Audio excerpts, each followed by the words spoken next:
زیادہ سے زیادہ یہ ہوتا ہے کہ مرنے کے بعد ہم جنازے پہ شریک ہو کر اپنے آپ پر احسان کرتے ہیں کہ ہم نے ان کا جنازہ پڑھا ہے، اتنا بڑا جنازہ وغیرہ۔ یہ صرف بات اتنی سی ہے کہ یہ قوم اندھی ہے، یہ قوم جاہل ہے۔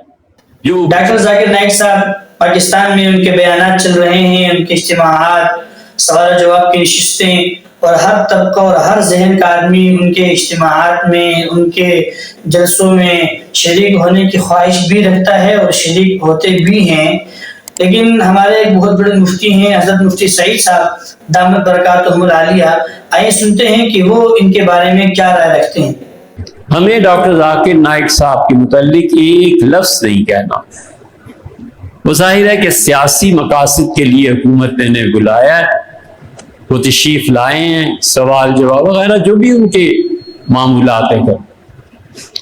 ہمیں تو صرف اپنوں سے یہ کہنا ہے۔ جی حضرت فرما رہے ہیں کہ ان کو سیاسی مقاصد کے لیے بلایا گیا ہے۔ حضرت بڑے آدمی ہیں، ان تک بڑی بڑی باتیں پہنچتی ہیں، اللہ ہی بہتر جانتا ہے کس مقصد کے لیے بلایا گیا ہے۔ بہرحال وہ درخواست پر تشریف لائے ہیں، اللہ تعالیٰ انہیں جزائے خیر دے، لوگ انہیں شوق سے سنتے ہیں، لیکن حضرت کو ایک گلہ ہے، آئیے سنتے ہیں کہ وہ گلہ کیا ہے۔ تم اندھے ہو، تم ایسی قوم ہو جو صبح شام جہالت اور اندھے پن میں جیتے ہو۔ انصاف کرو اور مر کے اللہ کو جواب دو گے۔ ان سے 100 گنا بڑا آدمی وہاں تک عثمانی صاحب کراچی میں بیٹھے ہیں، کبھی تم ان کی مجلس میں بھی گئے ہو؟ اگر تمہیں دین اتنا ہی عزیز ہے تو کبھی یہ سوچا ہے کہ حضرت سے تعلق رکھنا چاہیے؟ یار خدا کا دین ہم نے ان سے لینا۔ ہم ایک لمحے کے لیے فرض کر لیتے ہیں کہ آپ بریلوی مکتبہ فکر سے تعلق رکھتے ہیں، مفتی منیب الرحمان صاحب کراچی میں تھوڑے۔ جی آپ نے سن لیا، حضرت فرما رہے ہیں کہ اندھے قوم ہو، جاہل قوم ہو، جو اپنے گھر میں، آپ کے شہروں میں جو علماء موجود ہیں، حضرت شیخ الاسلام مفتی تقی عثمانی صاحب دامت برکاتہم العالیہ، یا بریلوی مکتبہ فکر کے ہیں حضرت مولانا مفتی منیب الرحمان صاحب، مفتی اکمل قادری صاحب، ایسے اہل حدیث مکتبہ فکر کے علماء ہیں۔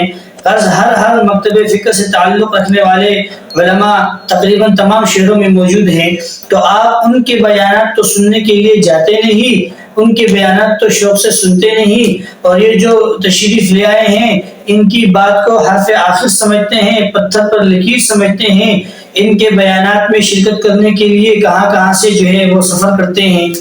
تو جو گھر میں چشمہ ہے، جہاں سے پانی بہ رہا ہے، اس پر تو توجہ نہیں، اور پانی بھرنے کے لیے گھر سے باہر جا رہے ہیں۔ تو کچھ لوگ یہ کہہ دیتے ہیں کہ حضرت شیخ الاسلام صاحب کی فیلڈ الگ ہے، ان کی لائن الگ ہے، ڈاکٹر ذاکر نائک صاحب کی فیلڈ الگ ہے۔ تو یہ بات ٹھیک ہے کہ ان کی فیلڈ الگ ہے، ان کے الگ ہے۔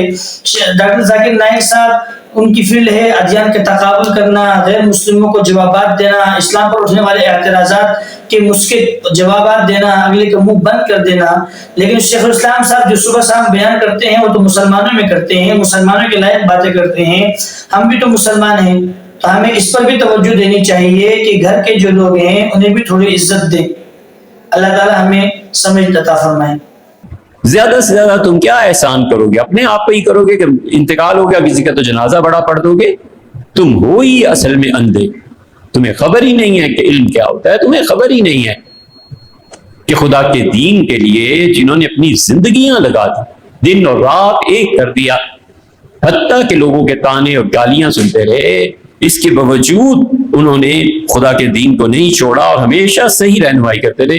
یہ صرف بات اتنی سی ہے کہ یہ قوم اندھی ہے، یہ قوم جاہل ہے، جو کچھ ہو رہا ہے اس سے بھی 10 گنا بدتر ہوگا آگے کو، اسی لیے اگلی نسل جو ہے وہ دین چھوڑتی چلی جا رہی ہے۔ حضرت نے فرمایا کہ ان علماء نے دین کے لیے زندگیاں وقف کی، قربانیاں دی، تکالیف برداشت کی، لوگوں کے تانے سنے، لوگوں نے طرح طرح کے تانے دیے، چندہ خور، فلاں خور، فلاں خور، اس کے باوجود وہ دین کی خدمت کرتے رہے۔ تو جن کی قربانیاں زیادہ ہیں، جنہوں نے تکالیف برداشت کی ہیں، ان پر تو توجہ نہیں ہے، ان کی قدر ہی نہیں ہے۔ زیادہ سے زیادہ یہ ہوتا ہے کہ مرنے کے بعد ہم جنازے پہ شریک ہو کر اپنے آپ پر احسان کرتے ہیں کہ ہم نے ان کا جنازہ پڑھا ہے، اتنا بڑا جنازہ تھا، وغیرہ وغیرہ۔